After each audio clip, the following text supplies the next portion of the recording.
When you think of Benihana, you probably think of their spatula-flipping chefs and flaming onion volcanoes. Or maybe DJ Steve Aoki, son of Benihana founder Rocky Aoki.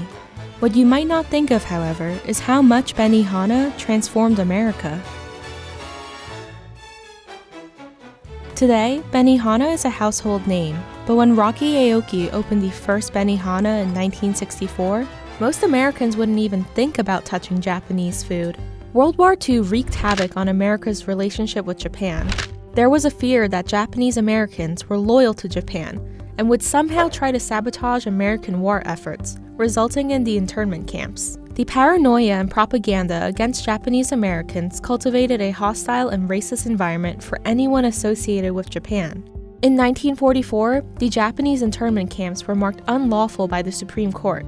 But just because Japanese Americans were free to return home, didn't mean they'd have a warm reception. So when Rocky Aoki immigrated from Japan to America with a dream to open a Japanese restaurant for Americans, it was a long shot that his dream would come true. And yet, it did. Benihana was the brainchild of Aoki's parents, Yunosuke and Katsu Aoki. His father Yunosuke was famously descended from samurai and was the one who came up with the name Benihana, named after the red flower he found while walking through the rubble of war-torn Tokyo. Rocky famously wrestled for Japan in the 1960 Olympics before moving to America, where he would become a world champion until 1962.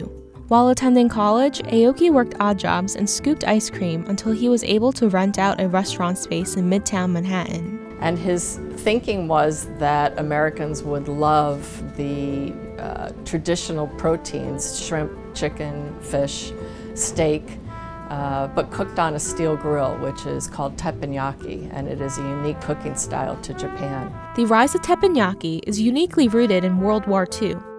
In 1945, a Japanese chef began using the cooking style to grill steaks for homesick American soldiers. It seems fitting that a Japanese cooking style used for Americans deployed in Japan would eventually make its way across the Pacific to bring Japanese food to the States. Rocky Aoki knew what he was up against when he opened Benihana of Tokyo in Midtown Manhattan. He deliberately banned any foods that might seem slippery, slimy, or fishy, which were stereotypes Americans harbored about Japanese cuisine. Instead, Aoki focused on making the menu as American as possible, offering American-friendly entrees like steak and chicken that were then grilled with Japanese-style sauces. He added live entertainment by chefs to make the meal even more appealing.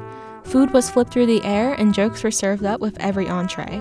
Despite Aoki's efforts, the restaurant struggled during its first year. Aoki reportedly slept on the restaurant's bathroom floor for 6 months as the restaurant continued to lose money. At the time, Japanese restaurants in America mostly catered to Japanese people, while Americans didn't seek out Japanese restaurants. So as a Japanese restaurant looking to cater to Americans, Benihana didn't really fit into any existing equations. However, everything changed after a rave review by Clementine Paddleford in the New York Herald Tribune. The review ushered in locals, tourists, and even celebrities. Everyone from Muhammad Ali to the Beatles ate at Benihana of Tokyo on West 56th Street. People were fascinated by this concept of a chef cooking food right at your table, and Aoki soon opened a second location a few blocks away to handle all of the demand. If you think our Benihana chef is good, wait till you taste the food. Rocky Aoki continued expanding his empire, opening new restaurants around America. By 1972, there were nearly 20 Benihana restaurants in America, bringing in $12 million a year. 10 years later, there were 50 Benihana locations. At this point, Rocky Aoki also added previously banned items like sushi to Benihana's menu. Rocky Aoki has been credited as the first person who made it accessible for non-Japanese people to enjoy the Japanese experience. However, Aoki has also been criticized for watering down Japanese cuisine and culture for commercial success. Rocky Aoki famously said that, "The minute I forgot I was Japanese, success began." To be fair, it's exactly what he did.